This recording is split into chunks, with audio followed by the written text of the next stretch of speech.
Hello all and welcome to my humble abode. Today we're talking about one of my favourite subjects within cosmology, and that is dark matter. It's a very interesting topic, mainly because it's quite weird anyway, but also a lot of space enthusiasts and amateur astronomers are quite shy about this topic because it does involve a tiny bit of maths. So what I'm going to do is try and use as minimal maths as possible, as much explaining as possible, and try and explain to you basically how we came up with the idea, the dark matter theory essentially, and what dark matter sort of is essentially, even though nobody really knows that. The lighting here is far better than my room, being a north-facing room unfortunately, but there is a vent that is working up over behind the whiteboard, so I'm going to try and be as loud as possible, but I'm very sorry if the audio quality is very poor. When we talk about two celestial bodies orbiting each other, such as a planet around a star or a star around a supermassive black hole, there are actually two main forces that we need to consider.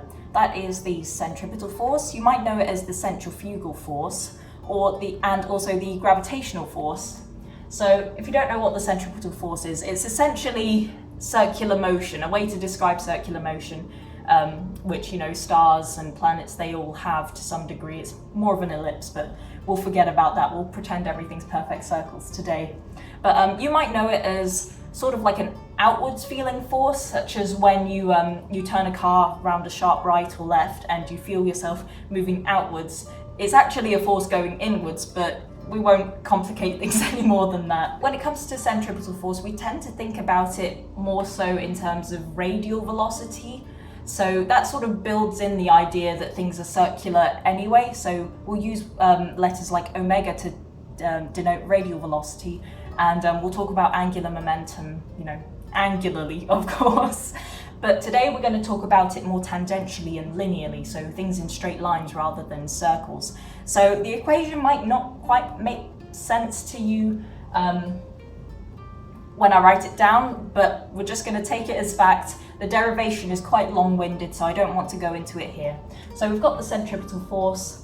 We'll write that as Fc for centripetal to make it a little bit easier to understand, equals, and then we've got the small mass, which is the mass orbiting the larger mass. We'll call this little m, and then we'll call the larger mass capital M, which makes sense. And then we've got the velocity component, which is v squared over r. So we would usually write this as omega squared or omega, I can't remember which way around it is, but that sort of kind of makes sense when you think about arc lengths being the radius and angle, but here we write it as v squared over r. Okay. And then we've also got the gravitational force here, which is written as Fg in this case. So we can see the difference between the two, but that's not going to be very important very soon. And so the actual derivation, I guess, of this equation is quite interesting because understanding gravity and measuring it is actually very, very difficult because it's an incredibly weak force. So the way that Isaac did it, or at least I think he did it, he might have copied it because he copied a lot of stuff, but we won't get into that right now, is he thought about these two bodies orbiting. That's small body over here, larger one over here, little m, big M, and then there's a radius over here. And what he would have essentially thought of is, well, gravity is an attractive force that depends on the mass, so more mass, more attraction. So it's got to have something to do with both of these masses. So he's going to write little m, big M together. So if you increase one mass, you increase the gravity. If you increase the other mass, you'll increase the gravity. Makes sense. And so it's also dependent on the distance. So for example, a planet orbiting a star, if it's closer together, it's going to have a larger gravitational force, whereas if they're really, really far apart, it's not going to be as much of a force there or an attraction, which if you think about superclusters on the other sides of the universe, they barely have any gravitational attraction to each other because superclusters themselves are the largest gravitational sort of structure, which is really interesting, but I won't talk about that now. So we've actually got to incorporate the radius twice here, so we're going to say r squared. It depends on the radius, and so what we're going to do is divide it by the radius. So if you increase the radius, increase that distance, you're going to decrease f, okay? And so we've basically got the equation here, but we kind of need to scale it, and So what Isaac did was he just put a ginormous g at the end, which is the gravitational constant. And today we know that as a very small number. It's 6.67 times 10 to the minus 11. But basically it just scales the mass and radius to the force. What we need to do here is, forces, thinking about things in terms of forces is kind of useless. What we could better do with these equations is equate the two, because when we're in a stable orbit, both the centripetal force and the gravitational force need to equate each other in order to actually have an orbit. So if you think about it, if the gravitational force were bigger than the centripetal force, what would happen? The planet would get pulled into the star, essentially. And if the centripetal force were much bigger, you'd essentially have a larger velocity here. And what that means is you're getting closer to the escape velocity and you just leave the orbit. So what we're going to do is essentially equate the two. So we're going to say Fc, the centripetal force, is equal to Fg. And so what we're going to do is equate that bit and that bit together. So we're going to say mv squared over r is equal to mg over r squared. And this is quite easy to, get rid of some terms. We've got two m's on one side, on each side we can get rid of them, and we've got an r here, so we can get rid of one of those on that side as well. So what we're left is v squared equals, we'll put the g at the front, it looks much nicer, m over r. And that's quite interesting because it shows us that the actual velocity of this orbiting star or planet it doesn't actually depend on its own mass. What's more important is this bigger mass over here. So let's actually think about this in terms of the planets in our solar system.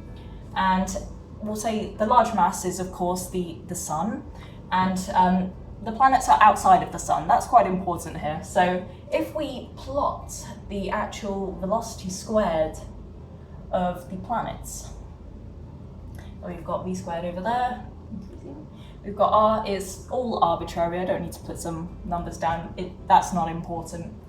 And well, obviously there's nothing inside of the radius of the sun, so we don't need to consider that part. But if we plot the velocities with respect to the radius of all the planets, what we get is essentially very similar to a reciprocal line over here. So velocity drops down very, very quickly. I'll just draw that as a line over there so that you can see it. And that is essentially what this equation tells us. The way we can go a little bit further here is say, what if a planet orbits inside the sun? I know that sounds really stupid right now, and of course it's impossible for a planet to orbit inside a sun, or at least for very long. But when it comes to galaxies, this is exactly what's happening.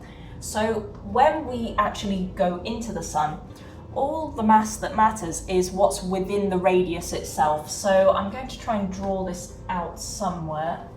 We've got the sun over here. Let's say the mysterious planet Vulcan that was very popular at the time orbits inside over here. And so his radius, let's say that's the center overall orbit, is going to be around here. All the mass that we actually need to think about is what's inside it, so over here. That's all we need to think about, essentially. And so we can just get rid of the rest of the mass. We can pretend it doesn't exist, essentially. And basically what happens is the mass is going to go down with this equation. And so what happens is, because the mass is actually decreasing, we'll get to a peak, and then we find a very rapid decrease as the velocity goes to zero as you get to the center. It makes sense if you think about it. So if you're right smack bang in the center by the particle, essentially, you've got no orbit. There is no path, and so your velocity is obviously going to be zero. But as you go outwards, the actual mass itself increases dramatically, and so you're going to have a huge increase in the velocity squared because of that mass. Yeah, this works exceptionally well for galaxies because essentially, if you think about it, a galaxy you could basically say is very similar to the sun, but it's just made up of lots and lots of stars. And so if you pick a star that's orbiting over there, all you really need to consider is the supermassive black hole in the center and all the stars in the middle. So now we need to think about dark matter essentially. And to think about that, we need to go back to the 1930s with Fritz Zwicky. So Fritz Zwicky was an astronomer in the 1930s, and a major part of his work was actually measuring the velocities of the stars that are orbiting a galaxy. And what he found was really, really interesting, and that stars are not actually following this curve. What Fritz Zwicky saw was, while stars close to the center were orbiting sort of as expected, as you get further out of the galaxy to the edge of the spiral arms and to basically the edge of the galaxy itself, stars were orbiting at incredibly fast speeds, way faster than what was meant to be expected using this equation here. So I've redrawn this line here to make it actually look a bit nicer. It should be a little bit more dramatic, the drop over here, but I'm very sorry about that. And so this is the expected line. This is what we should be seeing as denoted by this equation, and it's working for planets. But what's going on over here, this is expected. What's going on with galaxies and their stars is that as we go further out from this peak over here, the stars' velocities are actually staying pretty much constant, which is a very dramatic departure from the mathematics that we've just derived, as you can see. And in some cases, the stars itself should actually be reaching the escape velocity and shouldn't actually be in the galaxy itself, but they're still staying in stable orbits around the galaxy, which is completely unexpected. I think you can see where we're going with this. So let's actually have a look at the equation that's meant to be describing this thing and try and see what's actually going on. So what we're doing is we're looking at the radius and we're measuring the velocity squared. So they're kind of out of the question right now because they're the variables in which we're measuring, so we won't think about those right now. G is also a constant, so it actually doesn't really have an effect on what's going on, because if you increase the gravitational constant, you're not really actually changing the curve itself, so that's not important as well. So what is going on is probably due to the mass itself. Essentially, in order to increase v squared, we've got to have a dramatic, and I mean a dramatic increase in m. So if you look at a galaxy, you'll probably look at me and go, well, you're obviously wrong. I mean, the mass is obviously increasing. There are stars as we increase that radius, you know? But the problem is that as you increase this radius, yes, you do get more stars around this sort of collecting area, essentially.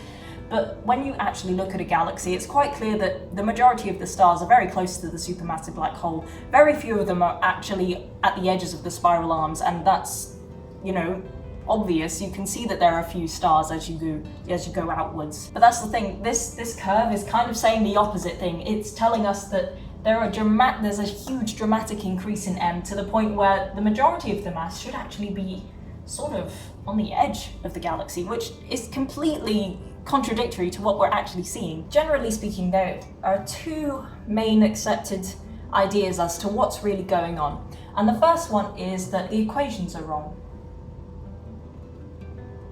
And so the idea of the modified Newtonian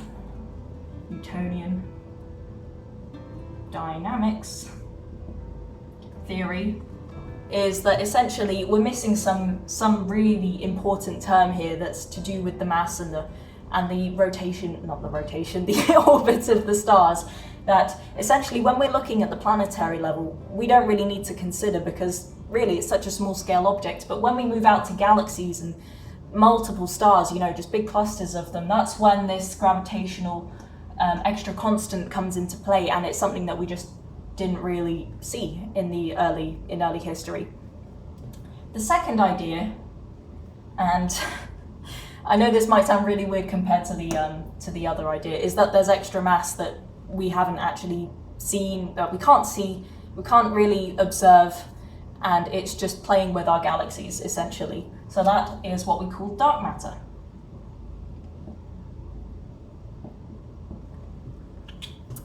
And so the reason we call it dark is not because we can't see it and it's dark in the literal sense, but it's dark in that, well, yes, we can't see it, but we don't know what it is. It's dark to us, it's clouded, we can't understand it. And so this is, typically speaking, the main idea of what's actually going on. And I know you might be thinking again, kid, that is such a preposterous idea compared to the idea of modified Newtonian dynamics. I mean, surely changing the equation is going to be far, far simpler than assuming that there's just invisible matter here. And yeah, you're kind of right, but there's actually proof that dark matter exists, and I'm going to talk to you about the bullet cluster right now. The bullet cluster is one of the greatest collisions since the Big Bang, and it's just ginormous. I mean, I absolutely love this cluster itself, and essentially what happens is we've got two clusters of galaxies colliding head-on, and what's left of it is the bullet cluster, essentially. So this image over here is actually quite interesting. It's a composite image made up of X-rays, visible and gravitational lensing, which we'll talk about right now. So the pink part of this sort of pink haze essentially, is the X-ray gas, and you can see that there's quite a lot of it over here. And what we've got also is the galaxies themselves, which make up the visible matter. And it's quite interesting because you can actually see in the image itself that a lot of it is actually pretty much more X-ray than galaxy. And then we've also got the gravitational lensing, which is blue. Now, of course, gravitational lensing isn't actually blue when we go and look at it. But what we did, essentially, I say we, what Chandra scientists did is basically have a look at where pretty much most of the mass is via gravitational lensing, and then essentially color-coded it and overlapped it onto the actual cluster itself. We have two images that separate the X-ray and visible light into one image, and the gravitational lensing and the visible light onto another image, which I'm going to pop up onto the screen. What I should note as well is that the X-ray gas, it is actual real matter that is baryonic, just like us, and made of other particles, but cosmologists call everything baryons, I'm sorry. But it is just real matter, you know, what we're made of. Essentially, it's just very high energy, and so all of the light that comes off of it and gets absorbed by it is in the X-ray, and so it's technically invisible, but it's also not invisible. One thing I should note is that X-ray gas, this hot dense gas that surrounds the galaxies, is actually a huge, and I mean a huge part of the cluster itself. It makes up just a tremendous amount of part of the mass in a cluster, and so it is extremely important when it comes to this topic. Knowing that this hot, dense X-ray gas makes up a huge amount of the cluster's mass, what we can see is that this gravitational lensing, which actually does show us where most of the mass is not where the X-ray gas is, and that is just wild. So if we think about it via modified Newtonian dynamics, it actually doesn't make sense. The theory falls apart with this cluster, and so the more acceptable idea is that there's actually extra mass that we just can't see, which is really, really interesting. So that is essentially how we figured out that there is extra mass around galaxies and connecting galaxies, essentially. And this is essentially how we came to discover dark matter. We looked outside at not just galaxies, but planets and orbits, essentially, just all orbits, and we made some maths. So we did some deductive reasoning and deduced some equations, and then from that we basically inferred how velocities in orbit should be, and yet we're finding out that there are huge discrepancies which are pretty much only accountable by mass, essentially. And so that's a huge, huge discovery. So the question that is at the forefront of cosmology and basically science in general is, what is this thing that we're looking at? Well, we're not even looking at because we can't see it, but what is this thing that makes up a huge part of the universe? And to tell you a secret, it actually doesn't make up a huge part of the universe. It makes up roughly about 27% of the universe. We make up about 5% of it with the matter that we can see in galaxies, and the vast majority of it is actually something else called dark energy, which we'll definitely not get into today because it's a huge, huge topic that even I get confused by. The truth is, we really don't know what dark matter is made of. That's why we're calling it dark matter. And it's going to be very difficult to figure out what it is because we can't observe it, essentially. So what we think is that it's a new particle, something that we've never seen before, quite literally. Something that interacts very weakly, only with the gravitational force, maybe the weak force, we don't know. But yeah, we have no clue what it is. We have no clue if it's neutrinos or other particles or whatever have you, but that's really all that we know about dark matter, which is kind of wild. So thank you very much for listening to my very out of breath ramble on maths and galaxies and invisible mass that will never affect us really, but is just absolutely wild. Thank you very much for listening. Also, part of my third year course is actually learning a bit of pedagogy and learning how to teach. So I would really appreciate it if you very harshly critique my talking, because this is a very difficult thing to do and I'm trying to do my best at it. So if you would kindly give me some criticism, if there's some areas that I really didn't explain all that well and you have questions, please feel free to comment it down below and I will absolutely happily try and answer it as best as possible. Once again, dark matter is quite a very weird topic and it's a very unknown area of science, so there are some questions which I just simply won't have the answer to, and no one will. But anyway, thank you very much for joining me. I'm very grateful that I'm very close to 500 subscribers, which is absolutely fantastic. I didn't think I'd even just get that many, but I'm honestly very grateful that people here are very happy to learn about what I have to, teach and talk about. So yes, thank you very much, and I shall see you very soon with another funky topic, probably Saturn. I have no clue what I'll do next, but I'll do something. So thank you very much. I'll see you soon. Bye.